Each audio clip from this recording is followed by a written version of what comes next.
Mesdames et messieurs, chers amis téléspectateurs de la RTVS 1, tous les plaisirs pour nous de vous savoir nombreux devant vos écrans.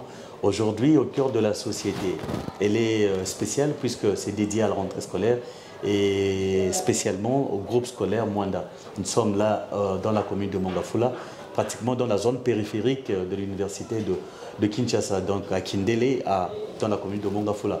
Donc aujourd'hui, nous allons recevoir pour vous M. Valérie Ntsassa. Il est directeur commercial et marketing de l'école du groupe scolaire Mwanda. Avec lui, nous allons parler de la rentrée scolaire en général dans leur établissement scolaire. Donc voilà pourquoi je les salue tout en demandant comment il va.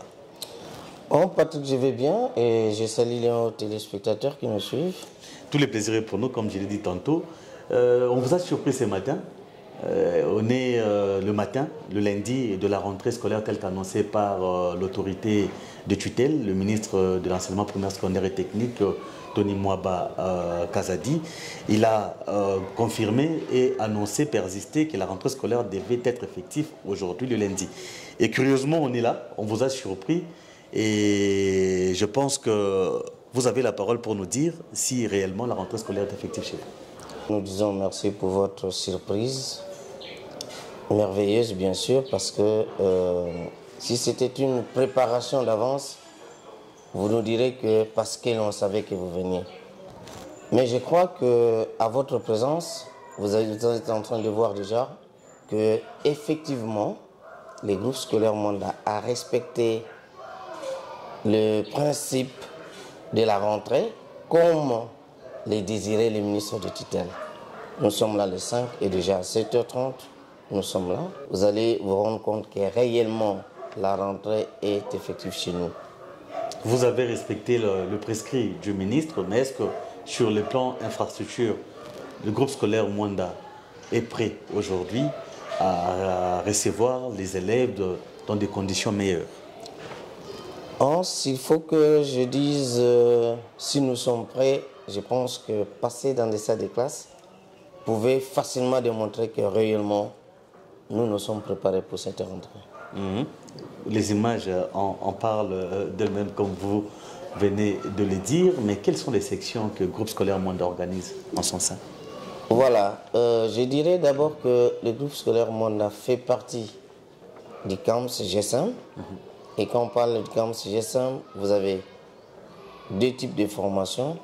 Du département CAMS, là vous avez l'informel. Là il y a la formation professionnelle uniquement. Et le GSM, c'est la deuxième partie où il y a la partie formelle.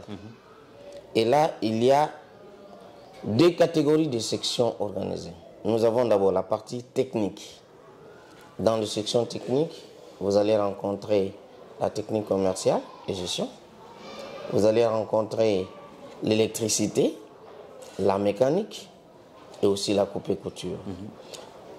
En rapport avec les sections non techniques, vous aurez la littéraire, scientifique, maths, physique, scientifique, biologie, chimie et nous avons la pédagogie. Je pense que ce sont là les 8 sections que nous organisons au groupe scolaire Mwanda. Vous avez parlé de plusieurs options qui nécessitent beaucoup d'exigences. Quand on parle de l'enseignement, ce qui veut dire qu'on doit aussi répondre aux normes. Je vois les volets infrastructures, comme je venais de l'évoquer tout à l'heure, le matériel didactique. Est-ce que le groupe scolaire Mwanda répond à toutes ces obligations aujourd'hui? Oui. Ce qui me plaît, c'est que vous êtes sur le terrain. Et ça me fait un plaisir parce que lorsque je parle, vous avez la facilité de vérifier. Je pense que sur le plan technique, nous avons des ateliers qu'il faut. Quand je parle de la section coupé-couture. Vous voyez les matériels, comment nous nous sommes apprêtés pour accueillir les enfants. Et tout ce qu'il faut est là. Nous avons été avec vous dans la salle de l'informatique, pour la section commerciale et informatique. Et au besoin aussi dans les ateliers d'électricité et mécanique. Je pense que sur le plan matériel didactique, c'est pas loin. Nous ne sommes pas loin de la vraie réalité. Et là, nous sommes en train de passer l'émission. Vous regardez déjà qu'il y a une bibliothèque qui nous suffit. Donc, par rapport au littéraire, aux autres sections, nous donnons le temps que nos enfants viennent faire des recherches. Dans la salle informatique, il y a la bibliothèque en ligne et nous avons la bibliothèque physique. Ok. Donc, je pense que... Mais aussi, par rapport aux exigences, je crois qu'avant cela, nous avons eu aussi à faire ce qu'on appelle les séminaires de renforcement des capacités. Avec les professeurs? Oui, oui.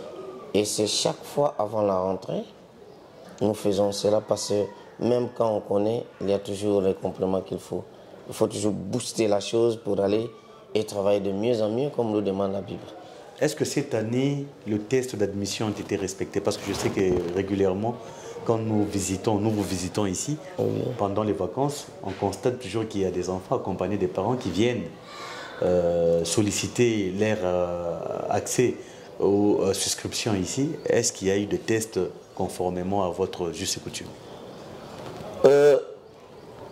Pour nous, les tests est inévitable. Et qui est-ce que l'on teste? C'est celui qui vient d'ailleurs. Parce que les nôtres, d'office, on ne peut plus les soumettre à un test d'autant plus longtemps qu'ils sont toujours là. Nous les admettons dans les classes supérieures. Mais ceux qui viennent d'ailleurs, c'est une obligation de passer par les tests. Et les tests ont été organisés 2 fois. Un premier test au mois de juillet et le dernier vient d'avoir lieu le 26 août. Et tous ceux qui ont réussi sont admis. Pourquoi les tests? C'est parce que d'abord, les groupes scolaires mondiaux n'organisent pas une école à pyramide renversée. Vous allez comprendre que chez nous, il faut commencer par un grand effectif, à soumettre toujours au système d'état-message, vous passez au tamis. Donc loin de vous la complaisance. Non, non, non, non, non, non, non. On vous reçoit, on vous donne ce qu'il faut comme formation et à la fin nous devons juger. Si nous admettons l'élève dans la classe suivante, l'élève passe. Mais ceux qui peuvent nous rejoindre en cours du chemin, et attention, je suggère bien que cela s'arrête en 5e. Chez nous, il faut faire la 5e ici. Et non pas venir pour seulement... être en 6e. Pour être en 6e. Il ne faut pas seulement venir directement en 6e, non. À moins que vous ayez distingué au test, là on peut vous accepter. Et c'est dans de rares cas, très rares cas. Ainsi vous allez remarquer que dans des basses classes, on a un grand effectif, mais pas en 6e. Et tout ça c'est pour justement garantir le niveau? Non, nous voulons justement, c'est dans nos objectifs fixés. Quel diplôme et à quel type de personnes? Il faut que les papiers qu'on accorde aux gens soient valablement défendus sur le terrain. Par rapport aux examens d'État, vous verrez qu'on a présenté seulement 117. On a connu un véritable problème cette année. Oui. D'abord, la publication des examens d'État s'est fait en retard. Vous avez connu un sérieux problème, c'est-à-dire pour la rentrée, avec les élèves qui devaient connaître leur sort. Comment vous avez fait? Et c'est quoi? Pour continuer avec ma question, c'est quoi le résultat que vous avez fait à l'examen d'État? Parce que cette année, il y a eu plus de peur que de mal. Oui, cette année, il y a eu plus de peur que de mal, mais pas chez nous.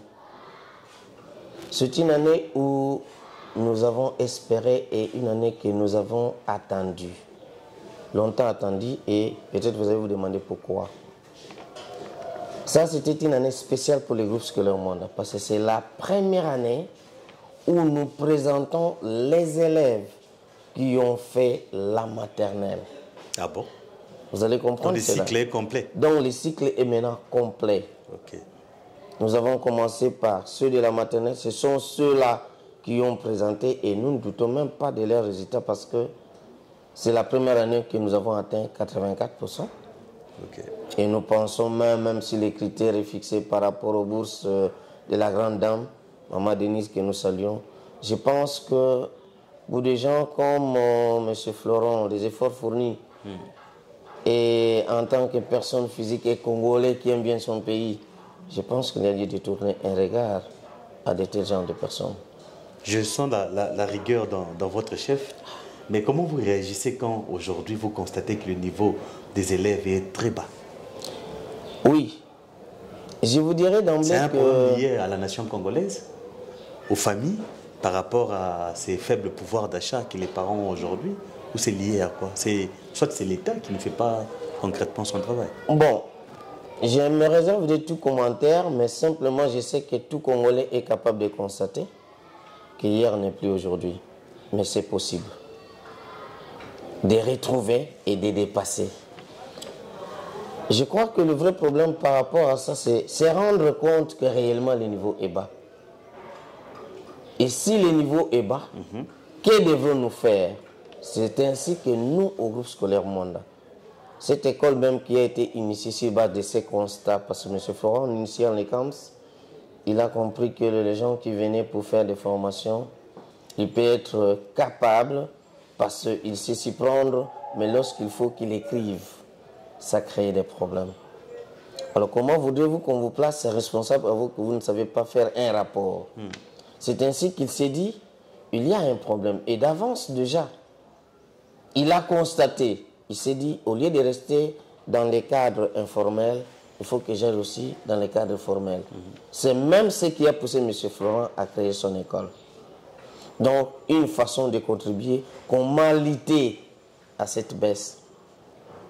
Et c'est vrai, on dira l'éducation a baissé, plusieurs causes sont là, mais que chacun de nous se rende compte que nous ne devons pas applaudir lorsque le niveau baisse. Vous avez une solution à proposer par rapport à tout ça? En tant qu'éducateur, en tant qu'enseignant? En tant qu'enseignant, en tant qu'éducateur, regardez partout ailleurs, on vous dira celui-là est ministre, celui-là est ce qui, c'est tout ce qu'il est. Mais ce sont des gens qui oublient la base, leurs sources. L'enseignant congolais n'est pas un type moindre. Je pense que si on peut encore valoriser, souviens-toi Patrick, peut-être que tu t'es marié dans une famille que je ne connais pas, mais il n'y a pas quelques jours, si quelqu'un s'est présenté dans une famille pour se marier, qui disent qu'il est enseignant, la famille croirait qu'on leur apporte vraiment une malédiction. Pourquoi l'enseignant devrait-il perdre sa valeur d'antan? C'est là, lorsqu'on va se rendre compte que nous avons nous-mêmes négligé celui que nous appelons notre formateur. Une profession qui donne tout, mais qui ne reçoit rien. Et ce serait une politique de chien de chasse. J'ai chassé, et à la fin, qu'on partage les butins, non pas l'enseignant. Non. Qu'on essaie de valoriser l'enseignant. Qu'on essaie de valoriser l'enseignant. Et vous savez que M. Florent, c'est vrai, il ne vous dira pas qu'il paye trop, mais il comprend. On y arrive parce qu'on ne saurait pas réaliser cette émission sans, bien sûr, sa bénédiction, M. Florent de Kimwanda, que je salue en passant. Merci pour cette opportunité que vous nous avez offerte. Mais la question, on y est. Mais est-ce qu'on vous prend en charge correctement ici, le groupe scolaire Mwanda? Ok. Prendre en charge correctement, ça c'est vous qui le dites, hein? Mais moi aussi je dirais qu'il fait de son mieux. Ça va? Il fait de son mieux. Il n'est pas loin de réalité du Congo, non? Il est congolais et tout ce qu'il reçoit, ça vient des parents. Mais si les parents qui doivent donner, n'est-ce pas, ne sont pas en mesure de donner, là ça crée des problèmes. Mais seulement, je crois que dans ses initiatives et dans ses objectifs à atteindre, il a compris qu'il faut commencer par soigner la source. Exactement. Et il fait de son mieux pour être présent et être à la page. Un bon chrétien. Un bon chrétien et un bon père. Voilà. On va survoler, c'était juste pour survoler la question. Hein. Vous savez que la question est tellement, je dirais, délicate par rapport à tout ce que nous connaissons. Mais est-ce que vous prenez aussi des autodidactes ici? Les Les autodidactes, nous n'encourageons pas. Hein. Nous n'encourageons pas les autodidactes. Nous aimons bien d'abord. Mais ça arrive qu'un enfant avait suspendu sa carrière, ses études, faute de moyens, et il s'avère qu'il peut s'y rattraper pour continuer sa vie universitaire. Oui, ce n'est pas pour autant que nous disons que nous ne voulons pas prêter regard à cette branche, mais je crois que nous emmenons nos autodidactes, si jamais ils s'est présenté, à les rendre réguliers. Parce qu'un régulier, nous savons bien les juger et les juger. Hein? Nous savons bien les juger. Donc, à ce niveau-là, ce n'est pas encore un souci primaire, mais nous aimons d'abord accompagner ceux qui sont réguliers. Parce que les autodidactes, je vous assure que certains passent par plusieurs voies. Par plusieurs voies. Jusque-là, le centre n'est pas encore organisé, mais comme c'est votre souci, je comprends que ce sont les autodidactes qui vous ont mandaté que quand vous aurez l'émission, il faut essayer un peu de frôler pour que nous, on dise et que l'on soit accepté. Donc, comme c'est votre souci, nous allons soumettre ça au comité de gestion. Nous allons voir, maintenant que nous fonctionnons les avant-midi, comment peut-être tourner un regard vers cela. Et si jamais nous aurons gain de cause, ils seront les bienvenus. Vous faites 2 cycles également, 2 tours, et il y a ceux des avant-midi et des d'après-midi. Ah, ça c'était les années passées, parce qu'il y avait insuffisance de locaux. Et maintenant que nous avons suffisamment de locaux, nous avons pensé que pour atteindre les objectifs que nous nous sommes assignés par rapport à l'école de foot, je sais qu'on va en parler, on s'est dit qu'il faut fonctionner les avant-midi. Et vous savez, les avant-midi... c'est la particularité de cette année. Ça, c'est une année très particulière. Donc, c'est une première année d'expérience et d'expérimentation de la fréquentation en un seul gond des avant-midi. Et nous savons que ça sera très avantageux parce que les matins, tout le monde est encore fort. Et on peut donner mieux. On peut faire mieux. Voilà un peu. Donc, si je comprends bien, vous avez détecté des incompatibilités, notamment par rapport aux efforts fournis par les enfants les années précédentes. Bon, on s'est dit... Parce que pour les autres, c'est une opportunité. Quand il y a plusieurs salles, c'est l'occasion de maximiser parce que finalement, c'est l'argent qui entre dans la caisse. Oui, c'est l'argent qui entre dans la caisse, mais aussi, quand l'argent entre dans la caisse, il faut voir qu'est-ce qu'on a fait de cet argent et qu'est-ce qu'on a fait de ceux qui ont donné l'argent. Vous voyez ça? Nous, ce que nous aimerons, c'est que avec les soucis d'atteindre les objectifs, par exemple, sur le plan pratique, dans les pratiques professionnelles, nous avons pensé qu'il serait mieux de donner des théories les avant-midi et les après-midi, les enfants ont le temps de passer à la pratique. Donc, GSM CAMS ne vise pas seulement l'argent, mais aussi la formation intégrale. Vraiment. Voilà, je pense que c'est l'essentiel de ce qu'on a compris par rapport à cette question. Mais on a mené notre petite enquête avant de s'entretenir avec vous. Oui. Mais on a compris que la plupart des élèves ne sont pas de la périphérie, ils viennent de loin.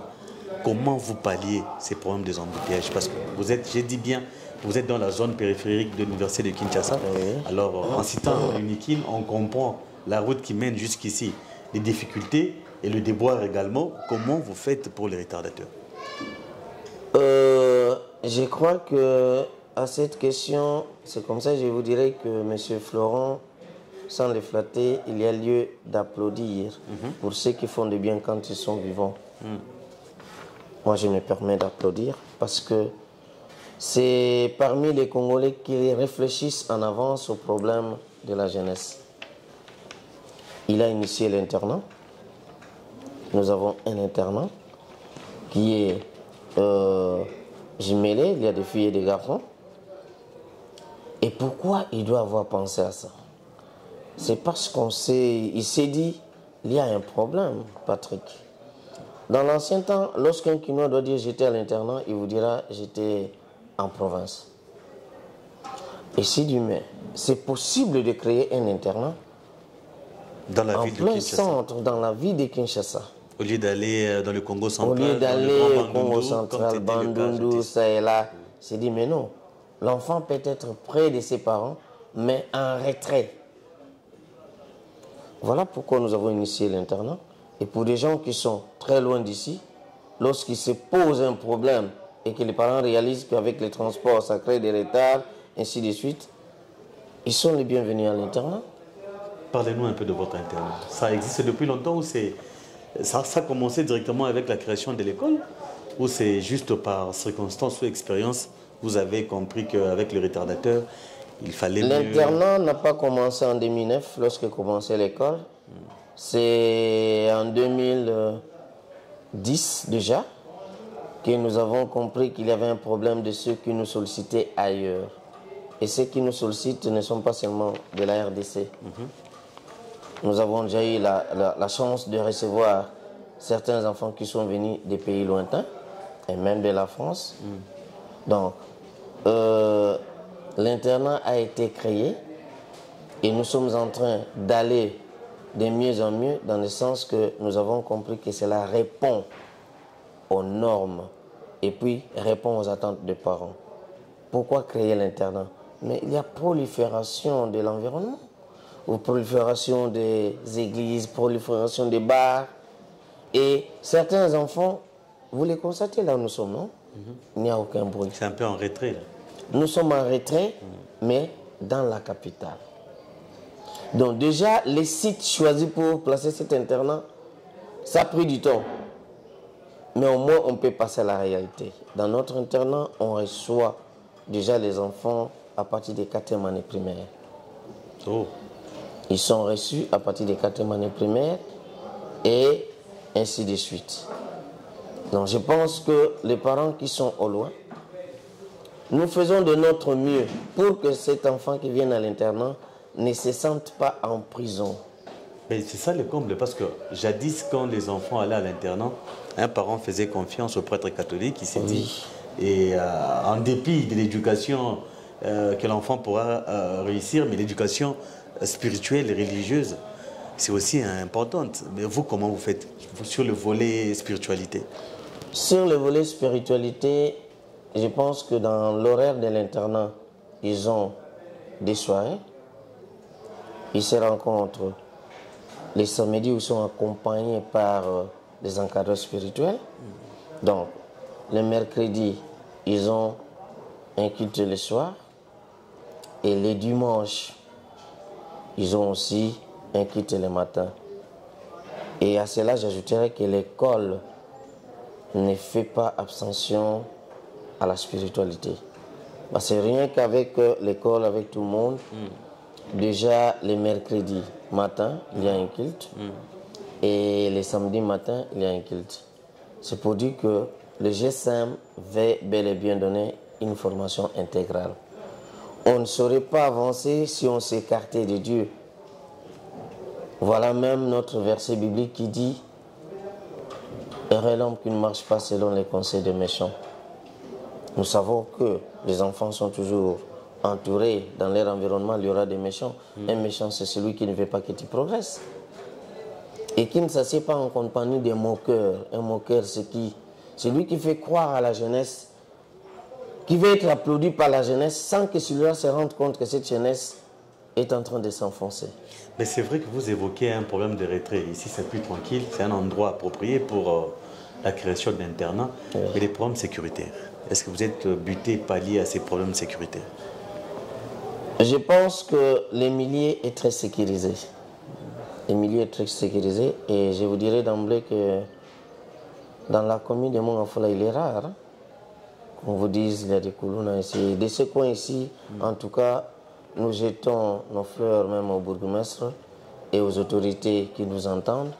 Je pense qu'il y a la collaboration étroite parce que d'abord, tous ces fléaux que nous décrions aujourd'hui, mais la famille ne doit pas se sentir à l'aise. Tous ces gens-là viennent d'une famille ou d'une autre. Or, lorsqu'on voit la population, ce sont les familles.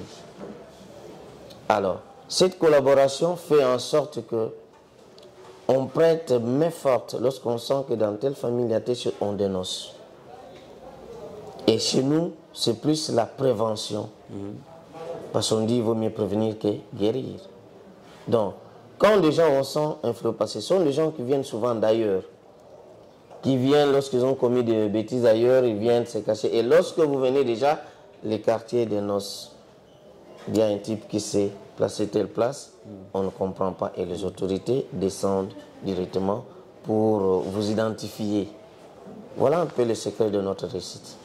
Monsieur Valérie Ntsassa, il est directeur ici dans cette école. C'est avec lui que nous discutons. C'est lui qui nous donne de plus en plus d'explications par rapport, bien sûr, à vos préoccupations. Vous nous avez demandé d'être là et de soulever toutes les questions possibles pour bannir les zones d'ombre. C'est ce que nous sommes en train de faire.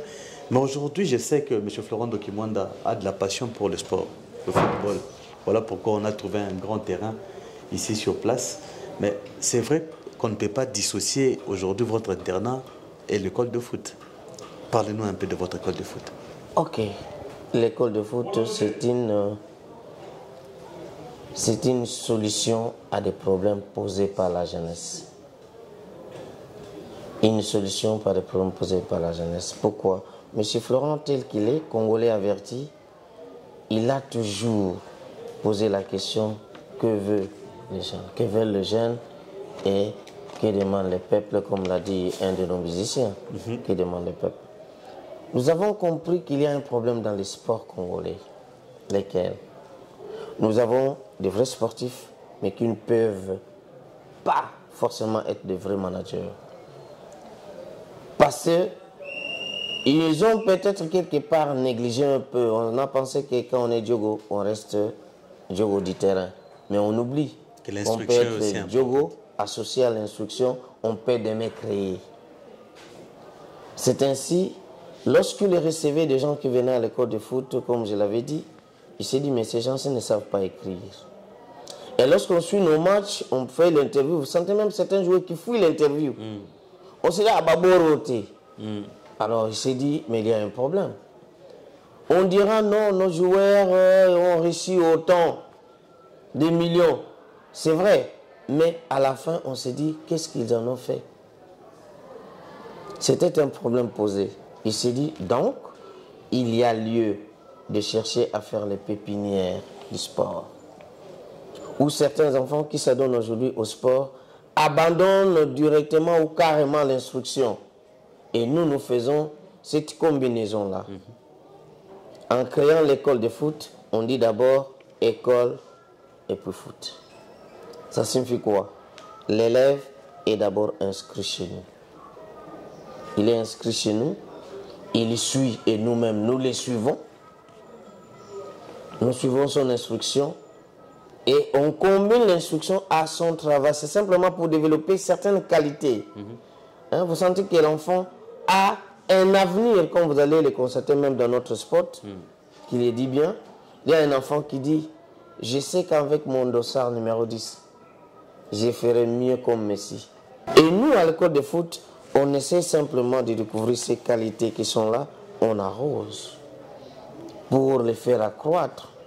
Et nous espérons qu'un jour, nous aurons à fournir des vrais joueurs formés sur tous les plans dans notre équipe nationale. Pour un football sans fétiche, bien sûr. Oui, un football sans fétiche où ce ne sont pas des filles qui jouent sur le terrain. Parce que lorsqu'on nous dira tel fera ceci, tel fera ceci, et le football congolais même, on va dans le terrain par espoir. Si tel est là, on va gagner. Non. L'équipe, c'est une union.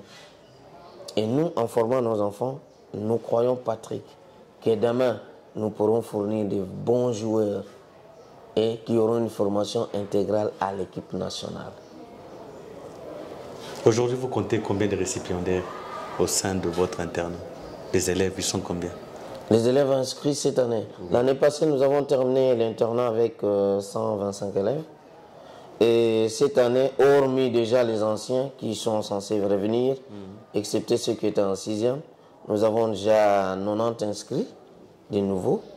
Et déjà, on m'apprend que parmi eux, les anciens aussi commencent à revenir.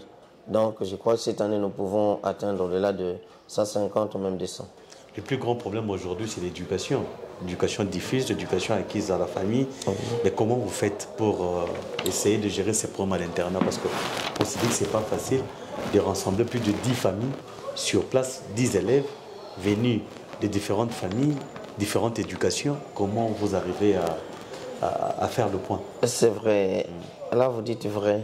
Parce qu'aujourd'hui, même dans l'entendement des parents, lorsqu'on envoie l'enfant à l'internat, c'est par punition. Oui, on veut se débarrasser de lui. Hein? Oh, donc un débarrassement. Toi là, on comprend. Cette année, tu verras, tu iras à l'internat. Non. Et lorsqu'ils viennent, déjà à l'entrée, il y a un règlement. Il y a un règlement que l'on donne à chaque inscrit, à chaque nouvel entrant. Et on lit les règlements. Au-delà de ça, on leur fait croire et on leur montre que l'internat où ils sont envoyés, ce n'est pas une punition. Parce que là, on fait passer, tous les encadreurs de l'internat sont des gens qui, pour la plupart, ont été à l'internat. Ils ont encore cette mentalité de l'ancien temps de l'internat. Ce que fut l'internat. Et nous partageons avec ces enfants, déjà à l'entrée, on entre en contact avec les parents et on leur dit, dites-nous la vérité. Donc, si vous allez rencontrer la directrice de l'internat, vous verrez qu'il y a un cahier qui montre l'historique de chaque enfant. Et comme c'est une collaboration dans les compléments de l'éducation, l'école va faire sa part, mais déjà en connaissant l'enfant par la déclaration des parents. Les parents nous disent, c'est lui que je vous envoie, je vous assure qu'il est têtu. Je vous envoie un enfant qui est tel, tel, tel. Et à partir de ça, nos psychologues qui sont là et nos éducateurs qui sont là étudient l'enfant.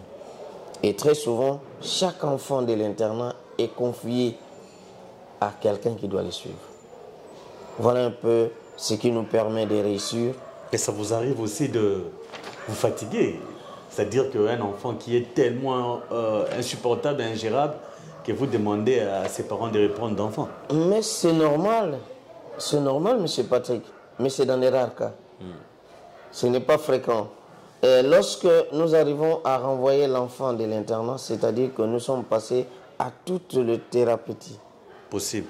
Possible. Il est irrécupérable. Donc, on s'est dit... Là, c'est le service national qui l'attend. Je vous dis même que... Actuellement, nous avons un collègue. Je l'appelle collègue parce que nous l'avons reçu. Il venait d'Indjili, je vous assure, c'était insupportable. Mais puisque, en passant à la télé, nous avons dit, envoyez-nous toute catégorie. Je sais que M. Florent s'était préparé.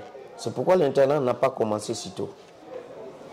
L'internat a commencé un peu en retard parce qu'il a fallu un peu projeter, non? Tu vois, comme dans le système informatique où on voudrait faire un pont, on essaie un peu de projeter. Mais si jamais il arrivait un tel vent, qu'est-ce qu'on fera? On voit un peu, et les mesures prises peuvent nous aider. Mais je pense que d'emblée déjà, nous nous félicitons parce que il y a de ceux que nous avons reçus comme des impossibles, des irrécupérables. Mais M. Florent est allé au-delà. Et nous avons même engagé un élève que nous avons reçu insupportable, qu'on a encadré, il a terminé. On s'est dit, comme il connaît mieux la maison, son histoire d'abord et la maison, il vaut la peine qu'il soit engagé. Pour que lui aussi soit parmi les accompagnateurs. Vous savez, des fois, lorsqu'il faut corriger un voleur, il faut essayer de voler avec lui. Faire semblant comme si vous volez avec lui et après vous comprenez les tic-tac. Et facilement, vous aurez des voies pour les faire sortir. C'est ça. Voilà un peu ce que nous faisons. On comprend que vous avez des ambitions, et pas les moindres bien sûr. Le groupe scolaire Mwanda, GSMA en général, CAMS, on comprend que c'est une grosse affaire. Mais seulement, quel est le message que vous lancez aujourd'hui aux parents et au gouvernement par rapport à l'accompagnement bien sûr? Parce que sans les parents et sans le gouvernement, vous ne pouvez rien faire. Oui, les messages à lancer, c'est d'abord au gouvernement. Je dirais simplement que les gouvernements prêtent oreille et tournent son regard vers ces Congolais qui d'eux-mêmes se disent « je suis Congolais et je suis prêt à participer ». Donc ce sont des gens qui tendent la main vers les gouvernements. Quitte au gouvernement de voir si eux aussi peuvent tendre la main pour permettre un bon accompagnement. et ça ferait plaisir. Les portes sont ouvertes chez nous. Et par rapport aux parents, je ne saurais pas terminer sans que je ne dise merci au comité des parents, sous la direction du président Pierre que nous saluons, et tous nos parents de l'année passée, parce que des communs accords nous avons travaillé. Et au nom de monsieur le promoteur, je dis merci à tous les parents qui ont été nôtres depuis les années antérieures et qui continuent à nous faire confiance. Aux nouveaux parents, d'emboîter les pas de ceux qui les ont poussés à venir. Et je pense que lorsqu'ils vont se joindre à l'ancien comité des parents, qui a déjà compris la vision du promoteur, qui a déjà compris la volonté, parce que vous savez, pour réussir dans une école, ce n'est pas seulement les infrastructures. Il y a plusieurs rouages. Et nous, ici, on a toujours parlé d'un triangle. Que les parents fassent son travail, que l'élève en formation croit qu'il a aussi un effort à fournir et que l'école fasse son travail. C'est comme des fils de courant. Ils sont liés comme ça. Et quand quelque part il y a coupure, il y a fissure et il y a discontinuité du courant. Nous avons pensé que notre union entre les parents, les élèves et nous, ça nous permet d'atteindre les objectifs. Nous leur disons grand merci et merci pour la confiance qu'ils nous témoignent parce que ce sont nos ambassadeurs sur le terrain. Et au nouveau, nous disons aussi bienvenue. Les portes sont ouvertes. Nous attendons ceux qui peuvent nous rejoindre et partager ces cheminements pour le bien-être de nos enfants. Monsieur le directeur, en venant ici, nous avons senti une proximité pas possible entre vous et les parents. Vous leur avez servi à boire et à manger. On voudrait bien comprendre. C'est juste parce qu'ils sont vos ambassadeurs ou vous faites comme ça et c'est dans votre habitude? Oh, ce n'est pas une première fois, c'est dans nos habitudes. Nous sommes africains, non? Quelqu'un qui vient chez vous pour une première fois, il faut faire quelque chose. Donc, Patrick, ne vous en faites pas. On a toujours fait cela. À chaque rentrée, on prévoit recevoir les parents.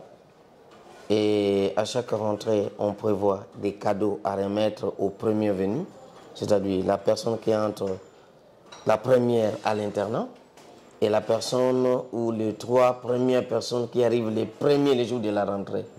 Donc ce n'est pas quelque chose d'inattendu, on a toujours fait cela. Un dernier mot peut-être, on est à la fin de cette émission. Le dernier mot, c'est que je dis simplement merci à tous nos collègues. Merci pour la collaboration que nous sommes assignés. Et je pense que nous disons que Dieu nous fasse grâce pour qu'on aille de mieux en mieux. Reçu par le promoteur, le président Florent Ndokimwanda, qui nous a permis de découvrir et de comprendre le fonctionnement de cet grand établissement scolaire. On n'était pas seul, c'est le directeur Valérie Ntsasa qui nous a conduits. Et vous avez senti qu'il est méticuleux par rapport à ces explications. Et je pense qu'il n'y a plus de zone d'ombre, il n'y a plus de questions à poser. Moi, je vous dis merci pour votre accompagnement. C'est la fin de cette émission. En attendant, portez-vous bien chez vous. Au revoir.